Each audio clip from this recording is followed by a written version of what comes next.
From the New Statesman, the editor of The Spectator, Fraser Nelson, and the Good Morning Britain presenter and star, Susanna Reid. All of that coming, it might cause me trouble. However, let's start with free speech. Fraser Nelson. Well, the Mail on Sunday has come out with for receiving leaks. Now, that is nowhere in our democracy, in our laws, is that the case. Although they do seem to have done an about-turn on that, firstly suggesting that there might be criminal action against journalists, back, and then completely pulling back.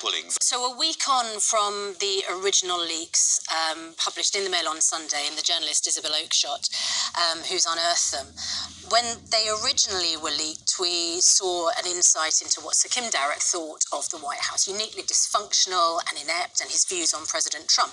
This week, we see something much more substantial and perhaps all of that dysfunction in action, because this story says that Donald Trump abandoned the Iran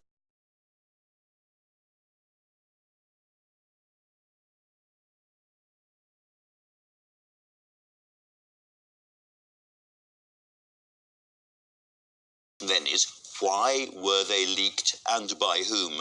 And the Sunday Times is full of a kind of, it has a theory. I'm not going to call it a conspiracy theory, but it's a theory. So this is a long and colourful piece by Tim Shipman, linking lots of different, Boris Johnson's inclination if it's Boris Johnson or Jeremy Hunt, whoever gets it, to call a general election. Clear that parliamentary blockage, and in those circumstances, the front page of the Mail, of the Express, I beg your pardon, makes it clear, the Brexit Party would be looking to do some kind of arrangement with the Tories to knock out a lot of Labour seats in the north. In those circumstances, Blunkett says, actually, Labour, Lib Dems and the Greens have to do an alternative alliance. So you have two kind of new alliance parties fighting.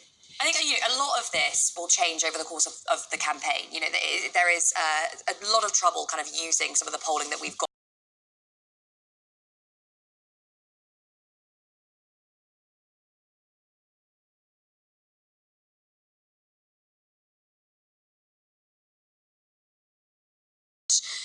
To use to kind of take the party to court. I think there was a quote basically saying that from a spokesperson saying that these former staff members had an axe to grind or something. They're saying that's defamation. I believe the quote was actually that some of them have an axe to grind, so I don't know how that would stand up in court. Okay. We better not speculate on that. Yeah. But it's been a devastating It's been issue, a really... and they don't seem to be able to get a handle on it. And of course, just before the documentary, you had 3 Labour lords resigning and saying that it was no longer a safe It's a space. civil war with Corbyn and the membership on one side, Tom Watson and the MPs on the other, and they're going to go at each other all summer. It's just going to get worse. Let's talk a little bit about Boris Johnson. I said that he might win, he's going to win. There's an expectation that he's going to win. Jeremy Hunt is still fighting doughtily, but there seems to be an expectation that Boris Johnson will win this, and people are already manoeuvring for jobs in his cabinet. Well, the race is actually over in Dominic Raab, but also one of Boris's concerns. And with cricket, you basically, unless you had a subscription, you have not been following it. The final today will be free, but where's the hype? Yeah, people keep harking back, of course, to the 2005 Ashes, when millions watched and celebrated. And the contrast between that and the numbers who've been watching this World Cup, when we should, as you say, have been absolutely buoyed up by England's success, Though, to be is fair such to a shame. Sky, they have allowed the rights to go on to Channel 4 for the final.